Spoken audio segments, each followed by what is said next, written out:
There is a new report that I think some of you might have heard already, but I want to go into a lot more detail about it here today regarding President Pezeshkian announcing that he met with Mojtaba Khamenei.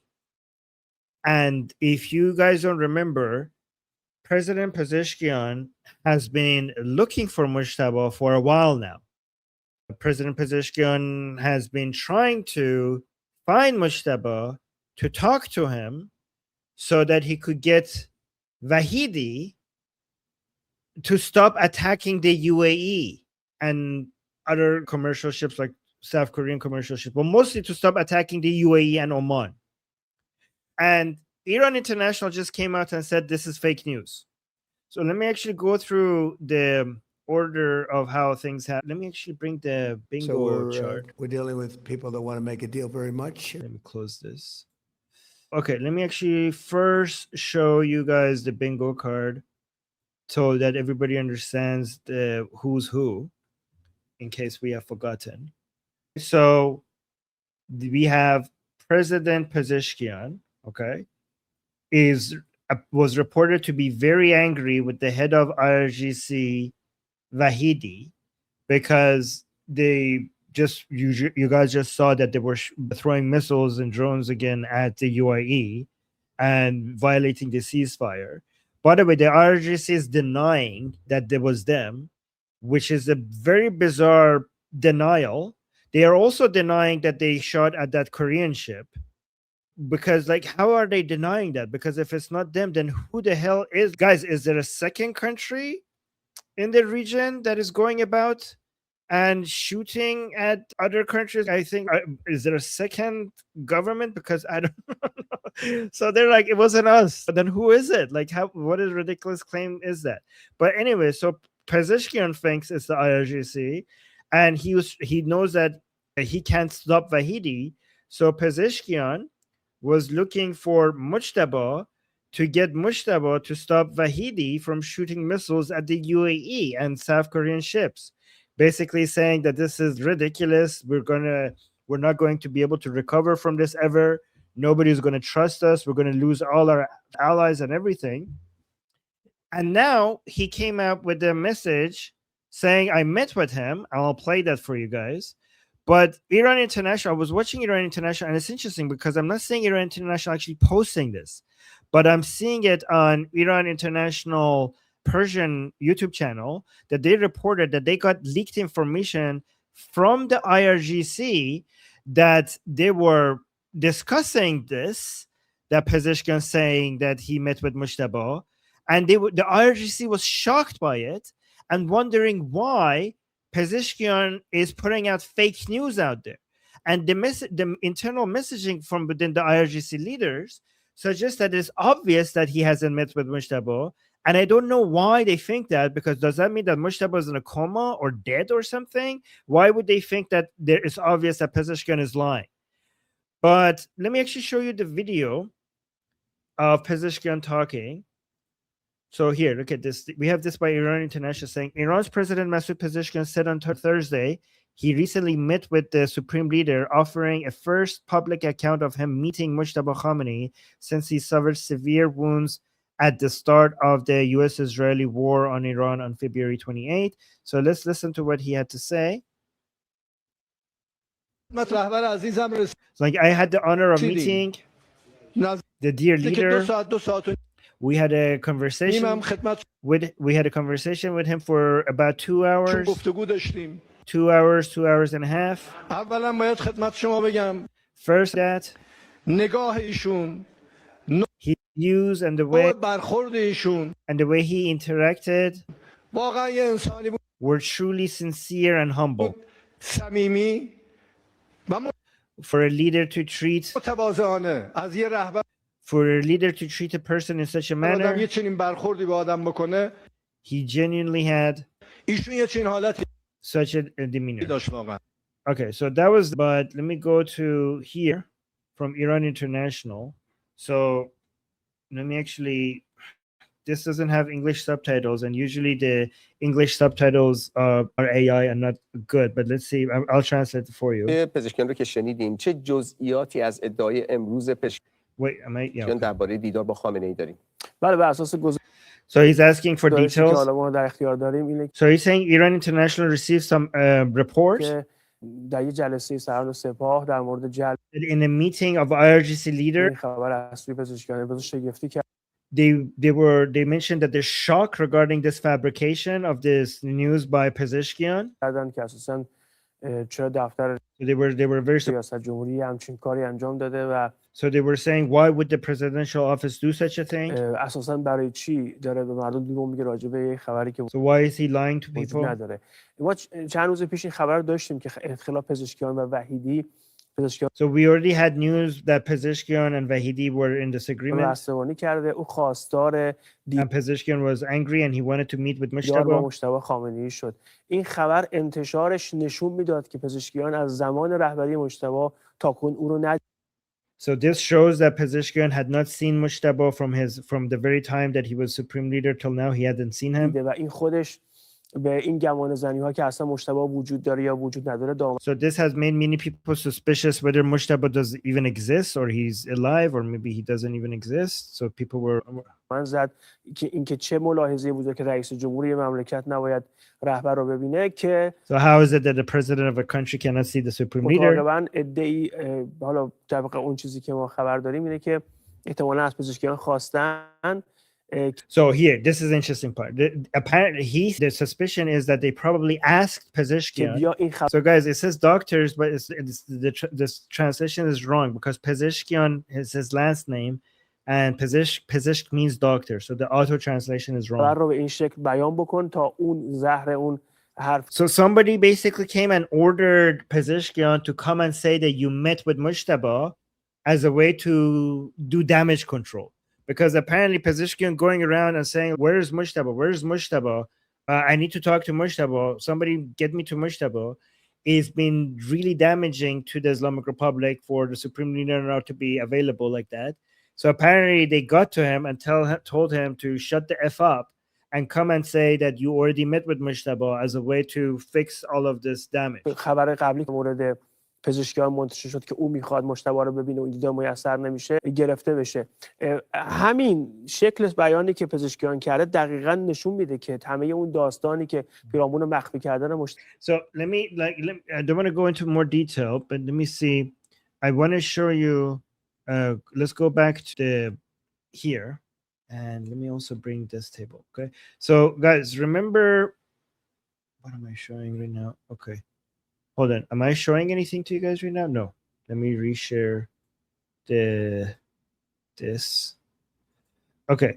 So remember this table, right?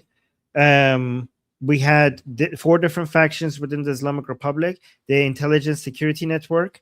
Remember, I focused on the key figure being Mojtaba Khamenei here. Today, we also want to learn about Hossein Taeb as the main person within this faction. Okay, we had 4 different factions: the intelligence security network faction, with the figures being Mojtaba Khamenei and Hossein Taeb. This is basically the Beit Rahbari faction, the Beit Rahbari faction, or the office of the sub faction. Then we have the negotiation facing track with Pezeshkian as the president, Ghalibaf as the head of the parliament, and Arakchi as the foreign minister being part of this faction. But remember, Arakchi has recently moved to the 3rd faction and is now more loyal to Vahidi rather than to Ghalibaf. And the 3rd faction, which is Vahidi's faction, is the military corps, is the IRGC, with Ahmed Vahidi being the main figure here. Other main figures here are Zolqadr, Abdullahi, Musavi, and Najat. But Vahidi is the main guy here. And the 4th faction is the ideological pressure camp, or the Paidari camp. And the main figure here is Saeed Jalili. Right? So going to our bingo card here, this is the Beit Rahbari here. That's the office of the supreme leadership. But one person that is missing here that should be in this here as well is this guy over here, Hossein Taeb. Okay? Hossein Taeb is a very interesting person. He's basically Mojtaba Khamenei's best friend. and he's not just part of IRGC. The reason that I put him here in the IRGC is because he's part of the IRGC's intelligence network. He used to be the head of IRGC's intelligence, but now he's not anymore. But he's still very influential and connected to the intelligence network within IRGC.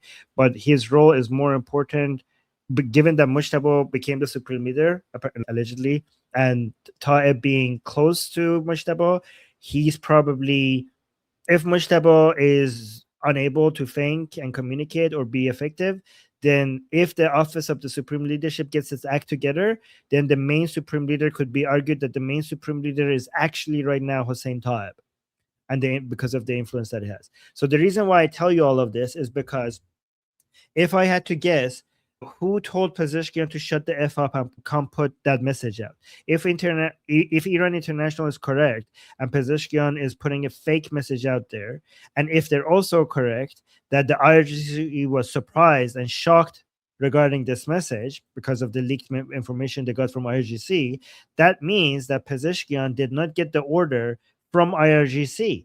Then who ordered Pezeshkian to basically come out and put out that message? And I think it could be the office of the supreme leadership or the Beit Rahbari, and maybe also mostly Hossein Taeb. We'll see. Hossein Taeb is a name that you need to remember because he might become a bigger part of the news, and also he might be a main target if the Israelis get a chance to go back to Iran to do some more, to cook some more cutlets and kill more regime officials. Hossein Taeb would be a main target, by the way. So it might be the Beit Rahbari and Hossein Taeb that are telling Pezeshkian to put out that message, because the Pezeshkian going around and looking for Mojtaba and not being able to find him to stop the attacks on the UAE hurts the soft power of Beit Rahbari. Okay, so remember the if we go back here, where is it?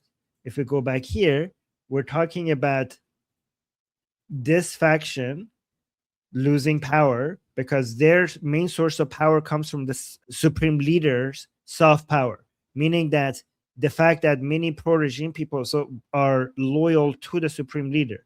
Okay, so if you look at all of these other factions, like Ghalibaf, pro-regime people don't feel like, oh, we're loyal to him, we'll die for Ghalibaf. Nobody says that. Nobody is loyal to Pezeshkian. Nobody's going to go die for Pezeshkian, neither for Radan, not even for Vahidi. So IRGC as an institution has a lot of respect for pro-regime people, but Vahidi doesn't have that respect. Abdullahi doesn't have that respect. Nejat doesn't have that respect. Mousavi has maybe more respect, but not the same level of, oh, I will die for these people. The IRGC is where you go to die for the supreme leader. It's not, you don't go die for the people within the IRGC. So if you look at IRGC has a lot of financial power and a lot of military power, but the Office of Supreme Leadership has a lot of financial power, but mostly soft power, people power within pro-regime Iranians. Again, when I say people power, I'm not talking about the vast majority of Iranians who are anti-regime. I'm talking about pro-regime people. And they also have a lot of money, not as much as the IRGC, but significant. The Office of Supreme Leadership has a lot of money. Okay, so whenever we talk about the Office of Supreme Leadership, the Office of the Beit Rahbari is bigger than the supreme leader itself. This is an institution. It's not just a supreme leader. This whole thing is an institution, and it's a very wealthy, powerful institution. And so far, they seem to not have their act together, but maybe now they're getting back because Mojtaba not being present. They didn't have the structure to exert influence without Mojtaba being able to come out and give sermons. And this is why I think we got so many contradictory messages from Mojtaba Khamenei, because I think too many people were speaking as if on behalf of Mojtaba for getting their agenda. And that's why we had contradictory statements from Mojtaba. Like Ghalibaf was saying something, the state media was saying something else, and then eventually when Vahidi managed to get the upper hand in regards to messaging, all of a sudden Mojtaba started becoming anti-negotiation or talking about nuclear. Before he was for it, then he went against it. But now I think the people within the circle of the supreme leader finally are creating a system, especially with Hossein Taeb, to basically be saying like, no, we have this. We tell you what Mojtaba is saying, and they want to basically start becoming the powerhouse that they used to be, even without Mojtaba being present and giving sermons. It's going to be difficult for them, but again, remember, for all the people within the circle, there's a lot of money and wealth and power on the line. So you can't just let all of that institution go, because then you would lose control over all of that wealth and power. And they don't want to. And I think that's why, because what Pezeshkian was saying was a threat to their power, they managed to somehow get him to say all of that, right? Okay, so that was my TED talk on all of that. Let me see if I can. All right, first to respond is Sketch. Yes, I want to see if I can give a 30-second Walmart American what I understood of all of that. Now, what I understand is that there's doubts that Mojtaba is alive. So this guy says, I can't find him. And he's told, hey, go say you found him. And he says, hey, I found him. And he loves me. He says, I'm a good boy. And everybody else said, no, he didn't. He didn't say that. You didn't see him because he didn't call you a good boy. Am I getting like the basis right? Yep. And this is yeah. Okay. Yeah. Sure. That's good. Okay. And this is all right. Next to okay. No, guys, from now on, Sketch is responsible for summarizing everything I said, because that was the best summary. Okay, but yeah, who's next? Next to respond is Ian. It's a similar. I'm having trouble putting this into perspective, but I feel like Pezeshkian is potentially going rogue and just threatening to blow up the whole lie. And so if Mojtaba's location is secret, he can't meet with him, and then nobody knows who can meet with him. And so he's just saying, you know what, I met with him, and here's what he said. And if you're going to call me out on my lie, I'm going to call you out on your lie. Like, how can you say that you know this information and that I don't know this information? Because no one's actually allowed to know where Mojtaba is. And so he's calling out the lack of any structure and basically saying, I talked to Santa and this is what Santa said. And if you want to go to the North Pole and say that you talked to Santa, then prove it, basically. And that's okay. So not the best response, but that's what I'm thinking about right now. No, it's just saying the issue is that Pezeshkian doesn't have much leverage. Okay, so if he all of a sudden wants to come and be like, oh, threaten, I don't know, the higher powers, he's very insignificant. The main two powers are the IRGC and the Beit Rahbari, the Office of the Supreme Leadership. Okay, IRGC is the biggest power. The second highest power is basically the Beit Rahbari, or the Office of the Supreme Leadership. Okay, and then everyone else, and then maybe the Ghalibaf camp is the third most powerful. Even though they're the face of the Islamic Republic, they're right now in the hierarchy of power. He's number 3, so that camp. And then after that is maybe the Jalili people are the most powerful people, even though with a huge distance from the Ghalibaf camp. But at least their ideology represents the pro-regime people, so they have maybe a lot of street power. And then the Pezeshkian, if he has any influence, is because he's right now more aligned with Ghalibaf, and it's Ghalibaf that has the influence, not Pezeshkian. Pezeshkian himself is much less powerful. So if Pezeshkian all of a sudden comes out and wants to threaten the higher powers of the Beit Rahbari and the IRGC, if I was those higher powers, I would just kill him immediately and be like, oh no, the Zionists got to him. Like, why would I not do? If he ever wants to do that, what stops me from just killing him? So I don't know if he's gonna. I think Pezeshkian is just trying to figure out who's in charge and who to listen to. The issue he's having is that there are too many people in charge with different agendas from different sides, and he's just trying to. He has never been here before. He has never done anything like this. He was the only thing that he has ever done before politics was like he's a surgeon. He's a heart surgeon, and he's not used to any of this. He didn't. I think he regrets being a president. And he's not used to, and also he's retarded, and he's very annoying, and he doesn't know how to do power play and to survive all of this. Can I respond a little bit more? Yeah. I've always disagreed with you because I think you think that getting rid of Mojtaba is a really powerful force, right? Would be a good idea for the Israelis, but I have mixed feelings about it because I feel like this fake Mojtaba that no one can talk to and people lie about hearing from him and stuff like that is a major force for chaos. And he's like a placeholder for this position. And if they filled the position, there might be chaos in filling the position, but then you might have some kind of unifying figure in place of that. Of course, I know very little about who that figure would be and how that would work. But it's interesting to see Pezeshkian. It's like a Hail Mary. It's almost a suicidal move to call them out, and I just find it interesting. So to be fair to Pezeshkian, he wasn't trying to call them out. It was leaked, right? He wasn't publicly doing that. He knows better. At least he knows he can't just come out and say, Vahidi should stop this. He didn't do that. But he also doesn't know how to communicate without other people basically ratting him out, but that's what he's doing, right? Also, the problem is that, yes, Mojtaba being Schrodinger's leader and people making different claims about him is causing a lot of chaos, but I know killing him will cause more chaos, way more chaos, for two reasons. First of all, it's actually humiliating to pro-regime people that we had a supreme leader for 2 months and then he's now dead. It just shows, it convinces more people that this is a house of cards. It will just convince way more people that, okay, we just had our third supreme leader got to be a supreme leader for 2 or 3 months. Obviously, this is not sustainable. Obviously, as everything is breaking apart. Obviously, this ship is sinking. I need to save myself, right? So that's the first reason why this will be so much, we get so many benefits out of killing this Mojtaba. But another benefit is that there is nobody else. Mojtaba himself is the only reason why he has any chance at being somewhat of a unifying figure is that because his name is Khamenei. Okay? There is absolutely nobody else right now. If we want to go to a fourth supreme leader, who do we have? Who do we have? There is nobody. There's nobody that people will be like, oh, now I used to love Mojtaba and now I love this guy. Oh my God, I want to die for this guy now just because, I don't know, 2 hours ago, somebody said that this is the supreme leader. Let's go back to our chart. Who here will be able to command?